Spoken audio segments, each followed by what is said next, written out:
காலம் பல தீர்க்க தரிசனங்களை தன் கருப்பையில் சுமந்து கொண்டிருக்கிறது. ஆனால் 1400 ஆண்டுகளுக்கு முன்பே முஹம்மது நபி ஸல்லல்லாஹு அலைஹி வஸல்லம் அவர்கள் ஒரு மகா அதிசயத்தை பற்றி முன்னறிவிப்பு செய்தார்கள்.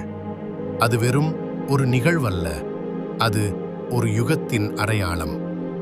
எங்கள் மக்திக்காக இரு பெரும் அடையாளங்கள் தோன்றும். வானம் மற்றும் பூமி படைக்கப்பட்டதிலிருந்து அது போன்ற ஒன்று நிகழ்ந்ததே இல்லை. அந்த அடையாளம் என்ன? புனித ரமலான் மாதத்தில் நிகழும் இரட்டை கிரகணங்கள். ஆம், தாருல் குத்னி போன்ற நூல்களில் இது தெளிவாக பதிவு செய்யப்பட்டுள்ளது. ரமலான் மாதத்தின் 13ஆம் இரவில் சந்திர கிரகணமும் அதன் 28ஆம் நாளில் சூரிய கிரகணமும் ஏற்படும். இதுதான் அந்த மகா அடையாளம். 19ஆம் நூற்றாண்டின் இறுதியில் ஹஸ்ரத் மிர்சா குலாம் அஹ்மத் அலைஹிஸ்ஸலாம் அவர்கள் நானே அந்த வாக்களிக்கப்பட்ட மஹ்தி என பிரகடனம் செய்தபோது உலகம் அவரை ஏளனம் செய்தது.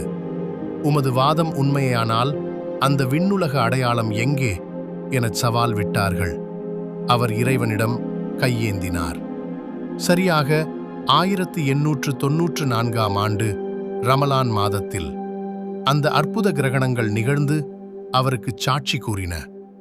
அப்போது அவர் உலகிற்கு விடுத்த அந்த அதிரடி சத்தியம் இதோ: என் உயிர் எவன் கைவசம் இருக்கிறதோ அந்த இறைவன் மீது சத்தியமாகச் சொல்கிறேன்.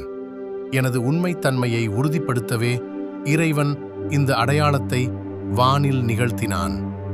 ஆதாம் முதல் இன்று வரை இறைவனிடமிருந்து வந்ததாக வாதிடுபவர் காலத்தில் இது போன்றதொரு அடையாளம் நிகழ்ந்ததே இல்லை. இந்த அடையாளம் இஸ்லாமிய நூல்களில் மட்டுமல்ல, பைபிள், சீக்கிய மற்றும் ஹிந்து மத நூல்களிலும் ஒரு மகா புருஷனின் வருகைக்காக குறிப்பிடப்பட்டிருந்தது. சூரியனும் சந்திரனும் சாட்சி கூறிவிட்டன. விண்ணகம் தன் தீர்ப்பை வழங்கிவிட்டது. இனி முடிவெடுக்க வேண்டியது நீங்கள்தான். உண்மையை தேடுபவர் நீங்களா? ஒரு நிமிடம் சிந்தித்து பாருங்கள்.